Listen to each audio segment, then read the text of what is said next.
ஆண்டவராகிய இயேசு கிறிஸ்து நாமத்தினாலே வாழ்த்துக்கள். தினமும் ஒரு ஜெப விண்ணப்பம் நாம் ஜெபித்துக் கொண்டு வருகிறோம். இந்த நாளிலும் நாம் ஒரு விண்ணப்பத்தை தேவன் சமூகத்துல வைத்து நாம் ஜெபிக்க இருக்கிறோம். தேவ அனுக்கிரகம் பெற்றிட நாம் ஜெபிக்க இருக்கிறோம். ஒவ்வொரு நாளிலும் நாம் சாட்சியா வாழ்வதற்கு தேவனுடைய அனுக்கிரகம் வேணும். அதுக்காக நாம் ஜெபிக்க போறோம். நாம் ஜெபிக்கலாம். எங்களை அதிகமா நேசன்ல நம்ம துதிக்கிறோம், ஸ்தோத்திரிக்கிறோம். அந்த நாளுக்காக நன்றி. இந்த புதிய நாளிலும் உங்கள் சமூகத்துல எங்களை அர்ப்பணிக்கிறோம், ஒப்பு கொடுத்து ஜெபிக்கிறோம். இந்த வேலையிலும் ஆண்டவரே, நாங்கள் ஒரு தேவ அனுக்கிரகத்தை நாங்கள் பெற்றுக்கொள்ளும்படியாய் உங்களுடைய சமூகத்தில் ஒப்பு கொடுக்கிறோம். தேவனால் கூடாத காரியங்கள் ஒன்றுமில்லை.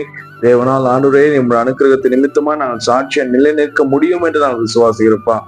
ஒவ்வொரு நாளும் நாங்கள் சாட்சியுள்ளவர்களாய் வாழ்ந்து நிறைவேற்ற எங்களுக்கு உங்களுடைய அனுக்கிரகம் வேண்டும் என்று உங்களுடைய ஒப்பு கொடுக்கிறோம். நாங்கள் வாழ்க்கையில உங்களுடைய சமூகத்துல ஆகவே நாங்கள் உயர்ந்த ஸ்தலத்தை நெருங்குவதற்கு, உம்முடைய அன்பை பெற்றுக்கொள்வதற்கு, உம்முடைய சாட்சியை பெற்றுக்கொள்வதற்கு, உம்முடைய ஆசீர்வாதத்தை பெற்றுக்கொள்வதற்கு உம்முடைய அனுக்கிரகம் வேண்டும் ஆண்டவரே. இந்த காணொலி பார்க்கிற ஒவ்வொருவருக்கும் உம்முடைய அனுக்கிரகத்தை நீ தந்து அவர்களை ஆசீர்வதிங்க.